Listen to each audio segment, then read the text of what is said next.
तब पहन कवच 2 कुंटल का, 2 मन का भाला संग ढाल। 2 कुंटल का कवच साहब 200 किलो का और 80 किलो का भाला पहनकर जब वो बांकुरा नौजवान युद्ध क्षेत्र में निकलता होगा तो कल्पना करिए साहब उस समय का दृश्य क्या होता होगा।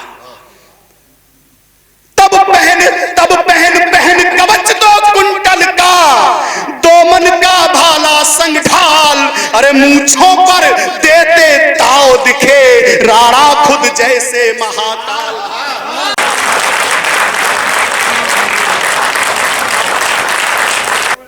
उस मध्यकालीन भारत को याद करो साहब, जब हमारे देश में हमारी बहुओं बेटियों का निकलना दूभर था, जब मुगलों का आतंक चारों तरफ हावी था, उस समय एक राजा ऐसा था जो मातृभूमि के लिए अपने स्वाभिमान की लड़ाई लड़ रहा था। उसने घास की रोटियां खाई, लेकिन अपने धर्म को, अपने स्वाभिमान को नहीं छोड़ा, नहीं छोड़ा, नहीं छोड़ा। अकबर ने तो यहां तक कह दिया था कि राणा तुम अपने मुख से इतना कह दे कि मैंने तुझे भारत का राजा मान लिया, मैं तुझे भारत का आधा राज्य दे दूंगा।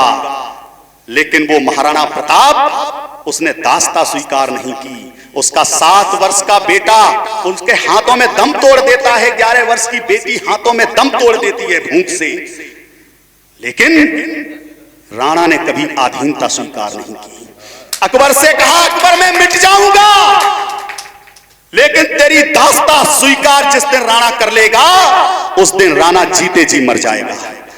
यात्रा करना मनोज चौहान के साथ उस राणा के जीवन की कविताएं बहुत लिखी गई राणा प्रताप के जीवन पर, लेकिन मैंने एक कविता लिखने का प्रयास किया। कविता शुरू होती है साहब, विडंबना देखिए चांद भाई, विडंबना देखिए। विडंबना यह थी साहब कि हजारों की तादाद में मुगलों की सेना और हम कुछ तादाद में, और उससे भी बड़ी विडंबना डॉक्टर साहब कि मुगलों की सेनाओं का सेनापति एक राजपूत राजा हो, मानसिंह, जो सेना का प्रतिनिधित्व कर रहा हो और राजपूत भाइयों से युद्ध लड़ रहा हो। और उससे भी बड़ी विडंबना देखो साहब कि राणा प्रताप का अपना सगा भाई राणा प्रताप के विरोध में चला गया। और साहब तब वो राणा प्रताप अपने मातृभूमि के लिए युद्ध लड़े। यात्रा करो साहब उसके जीवन की। स्वागत। और एक विडंबना स्वामी भक्त की परीक्षा देखिए। मुगलों की सेना का सेनापति एक ठाकुर राजा और राणा प्रताप की सेना का सेनापति एक मुगल, एक मुसलमान। ये स्वामी भक्त की परीक्षा होती है साहब। तब लिखने का प्रयास किया, विपिन भैया का बहुत आशीर्वाद मिला। और जब लिखने का प्रयास किया, कुछ गुप्तचर आकर सूचना देते हैं कि महाराणा प्रताप साहब मुगलों की सेनाएं हल्दी घाटी में आ गई हैं। महाराणा प्रताप युद्ध के लिए तैयार होते हैं। उनकी भाव भंगिमा देखना साहब, एक एक अंग बात करता है, एक एक अंग का प्रदर्शन देखना। और जैसे ही महाराणा प्रताप साहब हल्दी घाटी में पहुंचते हैं, कविता का समापन हो जाता है। मैं पंक्तियां निवेदन करता हूं। स्वागत। प्रलयंकर शिव से नेत्र खुले, भ्रकुटी तन तीर कमान भई। प्रलयंकर शिव से नेत्र खुले, भ्रकुटी तन तीर कमान भई। दांतों ने भी चलिए जबड़े, गति क्रोध विपत्ति समान भई। दांतों ने भी चलिए जबड़े, गति क्रोध विपत्ति समान भई। कर निकल चले शर धारण कर, अरे खप्पर भरने रण चंडी का। विश्वास अटल जग देखेगा, अब कौतुक प्रबल प्रचंडी। जिंदाबाद जिंदाबाद जिंदाबाद जिंदाबाद जिंदाबाद। कर निकल चले शर धारण कर, खप्पर भरने रण चंडी का। विश्वास अटल जग देखेगा, अब कौतुक प्रबल प्रचंडी का। सज उठी लपट ज्वालाओं सी सेनारण को हुंकार उठी। सज उठी लपट ज्वालाओं सी सेनारण को हुंकार उठी। बिजली सी कौंध गई नभ तक जब रजपूती तलवार उठी। बिजली सी कौंध गई नभ तक,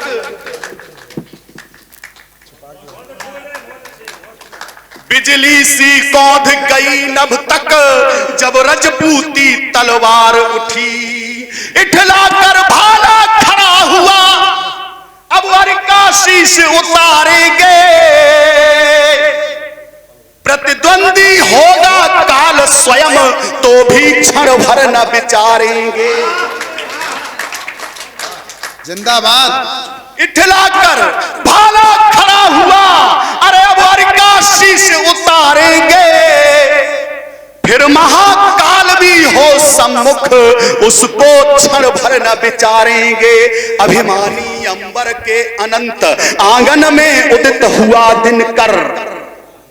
अभिमानी अंबर के अनंत आंगन में उदित हुआ दिनकर। किस भांति अभिमानी अंबर के अनंत आंगन में उदित हुआ दिनकर। किस भांति कहो तम रह पाता वसुधा की गोदी में छिपकर। किस भांति कहो तम रह पाता, तम रह पाता, तम रह पाता वसुधा की गोदी में छिपकर। आक्रोश नियंत्रण खो देता तब राणा क्या राणा रहते। दुश्मन का दुस्साहस सहकर कब राजपूत जीवित रहते। वाह वाह वाह वाह वाह वाह वाह, जिंदाबाद जिंदाबाद जिंदाबाद जिंदाबाद जिंदाबाद। आक्रोश नियंत्रण खो देता तब राणा क्या राणा रहते। दुश्मन का दुस्साहस सहकर कब राजपूत जीवित रहते। संयमित अग्नि की लपटों का किरदार जिया था राणा ने। संयमित अग्नि की लपटों का किरदार जिया था राणा ने। संयमित अग्नि की लपटों का किरदार जिया था राणा ने। तलवार धार के तेवर को हर बार दिया था राणा ने। तलवार धार के तेवर को हर बार दिया था राणा ने। तब पहन कवच 2 कुंटल का 2 मन का भाला संग ढाल। 2 कुंटल का कवच साहब 200 किलो का और 80 किलो का भाला पहनकर जब वो बांकुरा नौजवान युद्ध क्षेत्र में निकलता होगा तो कल्पना करिए साहब उस समय का दृश्य क्या होता होगा। तब पहन कवच 2 कुंटल का 2 मन का भाला संग ढाल। अरे मूंछों पर देते ताव दिखे राणा खुद जैसे महाकाल।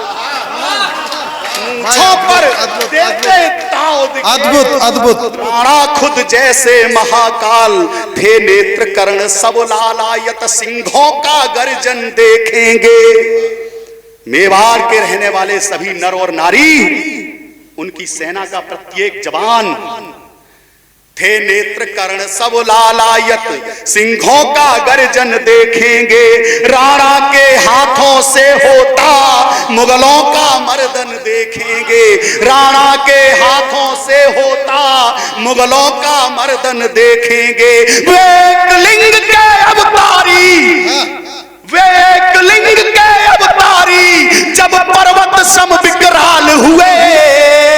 थर थरा उठा धरती अंबर वे कालों के भी काल हुए। वे एक लिंग के अवतारी जब पर्वत सम विकराल हुए। थर थरा उठा धरती अंबर वे कालों के भी काल हुए। फिर बांध पक्ष पर युग बाहु मेवाड़ धरा का मान उठा। क्या बात है। तब बांध पक्ष पर युग बाहु मेवाड़ धरा का मान उठा। कायर कुंठित कपटी दल से लड़ने क्षत्रिय गुमान उठा। तब बांध पक्ष गजब, पर गजब। जुग बाहु, मेवाड़ धरा का मान उठा। कायर कुंठित कपटी दल से लड़ने क्षत्रिय गुमान उठा। कायर कुंठित कपटी दल से लड़ने क्षत्रिय गुमान उठा। सेना का शौर्य बखान उठा, सेना का शौर्य बखान उठा। शोणित का मिट निशान उठा। उठ गया बवंडर अंबर तक, यूं लगा कि हिंदुस्तान उठा। बहुत बेहतरीन। उठ गया बवंडर अंबर तक, यूं लगा कि हिंदुस्तान उठा। अध्याय आरती गाता हो खुद जैसे किसी कहानी का। सौभाग्य मेरा मैं गा पाया किस्सा राणा की जवानी का। अध्याय आरती गाता हो खुद जैसे किसी कहानी का। सौभाग्य मेरा मैं गा पाया किस्सा राणा की जवानी का। वो जीवन जिसकी तुलना में 100 जन्म का बंधन तुच्छ लगे। वो जीवन जो बलिदान करे तो सर्व समर्पण तुच्छ लगे। वो जीवन दृश्य याद करो साहब, क्या विडंबना रही होगी राणा प्रताप की। वो जीवन जिसकी तुलना में 100 जन्म का बंधन तुच्छ लगे। वो जीवन जो बलिदान करे तो सर्व समर्पण तुच्छ लगे। वो जीवन जो हर जीवन के आदर्शों वाली थाती है। वो जीवन जो हर जीवन के आदर्शों वाली थाती है। वो जीवन जिसके जीवन से भारत की चौड़ी छाती है। वो जीवन, 4 पंक्तियां रखता हूं साहब इस देश की कड़वी सच्चाई की, कि अगर ऐसा हो गया होता तो भारत की तस्वीर बदल गई होती साहब।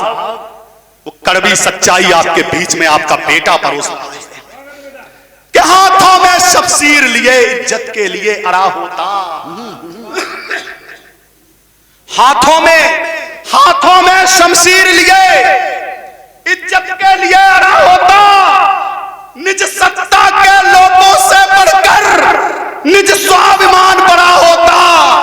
तो ये तय है कि मेवाड़ी हम इतिहास बदल कर रख देते। आमेर दुर्ग का खून अगर राणा के लिए खड़ा होता। क्या बात है, क्या बात है, क्या बात है भाई, वाह वाह वाह वाह वाह। तो ये तय है कि मेवाड़ी हम इतिहास बदल कर रख देते। आमेर दुर्ग का खून अगर राणा के लिए खड़ा होता। क्या बात है भाई, वाह वाह। तुमने दास्ता स्वीकार कर ली, निकम्मे हो गए। पूरा राजपूत समाज टुकड़ों में बटा हुआ था साहब। अपने अपने राज्य का विस्तार करने में लगे थे। कोई अकबर के तलवे चाट रहा था, कोई खानदान अपनी बहुओं और बेटियों को उसके यहां बिहा रहा था। किसी ने अपने स्वाभिमान को नहीं जगाया। तब एक वीर राजा जो अपने स्वाभिमान की, देश के स्वाभिमान की रक्षा कर रहा था, कहते हैं किताबों में पढ़ा दिया जाता है साहब अकबर महान। अरे साहब, क्या महानता की विदेशियों ने? क्यों नहीं पढ़ाया जाता राणा प्रताप के चरित्र को? क्यों नहीं पढ़ाया जाता हाड़ा रानी के चरित्र को? क्यों नहीं पढ़ाया जाता पन्ना धाई के चरित्र को? क्यों नहीं पढ़ाया जाता? क्यों नहीं पढ़ाया जाता वीर मराठा शिवाजी के चरित्र को? क्यों नहीं पढ़ाया जाता? क्यों छुपाई जाती है वो बात कि चंद्रशेखर आजाद, राजगुरु सुखदेव की फांसी भी एक समझौता मात्र थी? क्यों सच्चाई नहीं पढ़ाई जाती? क्यों नहीं पढ़ाया जाता कि आज भी समझौता के तौर पर हमारे देश में आजादी आई, और अगर सुभाष चंद्र बोस आज भी मिल जाए तो इंग्लैंड वाले ले जाएंगे। आज भी मुकदमा चल रहा है। आजादी देश में सिर्फ समझौता थी कि हम तुम्हें आजादी देंगे, बदले में हमें सुभाष चंद्र बोस चाहिए। क्यों नहीं पढ़ाया जाता? सच क्यों छुपाया जाता है? तब पढ़ना चाहता हूं साहब, वो जीवन जो हर जीवन के आदर्शों वाली थाती है, वो जीवन जिसके जीवन से भारत की चौड़ी छाती है, वो जीवन जिसने जीवन भर बस जिया देश की माटी को, वो जीवन जो कर गया अमर उस पावन हल्दी घाटी को, वो जीवन जो कर गया अमर उस पावन हल्दी घाटी को। भारत माता